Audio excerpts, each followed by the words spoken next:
qui vont par exemple, bah tu vois, je trouve ça con si quelqu'un demain me dit, bah je suis sur sol sableux, je m'autoculte chaque année. Bon, je trouve ça un peu con, tu vois. J'aimerais faire changer la mentalité un peu des gens par rapport à ça. Mais parfois, dans un sol argileux, bon bah moi j'ai pas pu le faire. J'ai montré que sur un sol argileux, il y avait d'autres méthodes qui fonctionnaient. Mais en fait, il n'y a pas de bonne ou de mauvaise méthode. Il faut faire la méthode qui toi, te convient le mieux, tu vois. Mais si je peux quand même enlever dans la tête des gens qu'il faut absolument faire le motoculteur pour commencer un jardin, bon. Bon. Puis, tu sais, apprendre à quand même qu'est-ce qu'il y a dans un sol, comment ça fonctionne, etc. etc.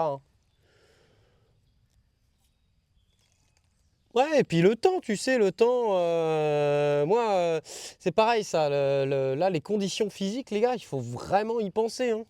Parce que peut-être que là, il y a un gars, demain, il passe le motoculteur dans son jardin, mais c'est peut-être plus simple pour lui que de, je sais pas, que de tout faire à la greninette, ce que je comprendrais, hein. Bon après voilà, rip les vers de terre. Moi j'ai un petit faible pour les vers de terre, donc forcément quand tu passes le motoculteur, bah, tu butes les vers de terre, tu butes les galeries, même s'il y en a toujours un peu qui vont revenir après, oh, tu vas quand même en buter quoi.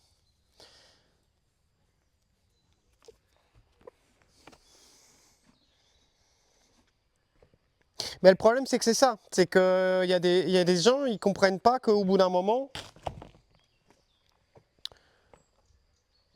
en fait, le problème, c'est que les gens vont utiliser le motoculteur à outrance et tu n'arriveras pas à leur dire, mais non, mec, là, peut-être que tu arrêtes de motoculter pendant au moins 2 ans parce qu'en fait, c'est de la semoule que tu as fait, tu vois.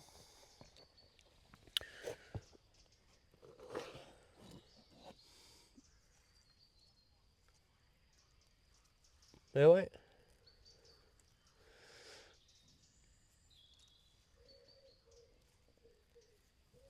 Et des fois, il y a plein de gens, ils me posent des questions, t'aurais fait quoi, t'aurais fait ci, mais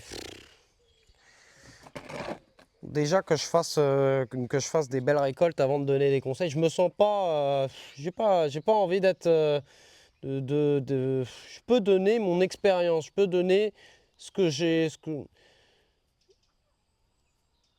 Ah bah c'est clair. Oui, je suis tout à fait d'accord. C'est pas pareil quand t'as ça. Bah tu vois, concrètement, faire du motoculteur sur 50 mètres carrés, est-ce que ça vaut le coup? Je sais pas, tu vois, tu peux peut-être te passer du motoculteur parce qu'il faut le payer le motoculteur, faut le payer, faut le passer, etc., hein. Mais c'est sûr qu'à partir de 500 mètres, bon voilà, c'est pareil, hein, si tu es maraîcher, si tu veux que tu fasses, de toute façon, tu n'as pas de bonne méthode. Tu vois, tu passes le motoculteur, on va te dire tu détruis la vie du sol. Tu fais de l'occultation avec de la bâche plastique, on va te dire tu mets des microplastiques dans le sol. Il y aura toujours tu sais, du pour et du contre.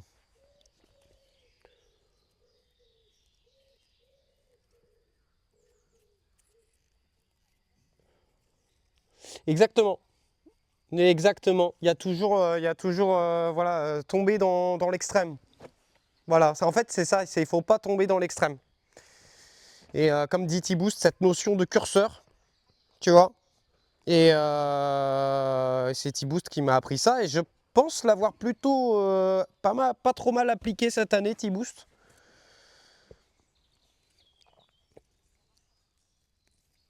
Je pense l'avoir expérimenté en tout cas. Cette notion de curseur.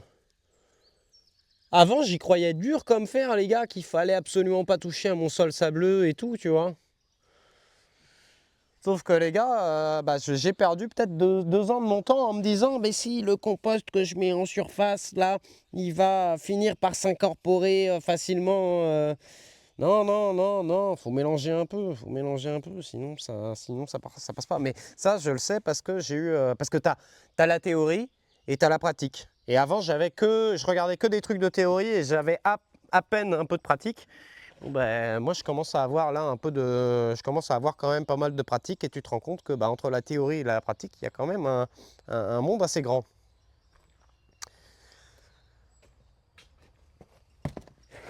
Salut Jam!